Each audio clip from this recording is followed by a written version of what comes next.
If we were vaccinated, a huge weight would be lifted off of educators' shoulders. Pour cette éducatrice, se faire vacciner serait un poids en moins. Actuellement, en Ontario, la population générale de moins de 40 ans et ne vivant pas dans un secteur à haut risque n'a pas encore accès à la vaccination. Certains travailleurs essentiels, comme ceux de la santé ou encore du secteur de l'éducation, peuvent déjà se faire vacciner.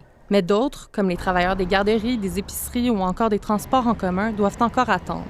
Une attente qui peut avoir des conséquences, car pour beaucoup d'entre eux, le télétravail et la distanciation physique ne sont pas une option, et les risques sont accrus. Ils sont clairement beaucoup plus à risque si vous travaillez 40 heures par semaine dans une épicerie. Vous êtes exposé à des centaines et des centaines de gens. Oui, tout le monde porte des masques, on se désinfecte les mains, etc. Mais il y a quand même un risque de transmission. Et ce risque-là, maintenant, est beaucoup plus élevé parce que la présence le virus est beaucoup plus présent dans la collectivité. Alors que l'âge a longtemps été considéré comme étant le facteur le plus important pour déterminer la priorisation, ça ne devrait plus être le cas, croit ce pharmacien, qui tente de faire bouger les choses en vaccinant en priorité les travailleurs essentiels de plus de 40 ans.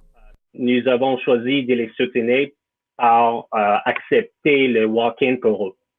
Donc, la mardi dernière, nous avons accepté les travailleurs essentiels avec une preuve de travail et sans rendez-vous et nous avons vacciné 84 travailleurs essentiels. Donc, c'était merveilleux.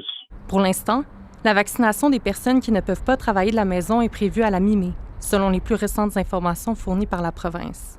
Mais en attendant, Jessica Thomas croit que la situation affecte son travail. I know I'm not working to my full potential as an educator. Elle estime qu'en plus des tâches supplémentaires liées à la prévention de la COVID-19, le stress permanent de contracter le virus l'empêche de travailler à son plein potentiel. Ici Stella Dupuis, Radio-Canada, Toronto.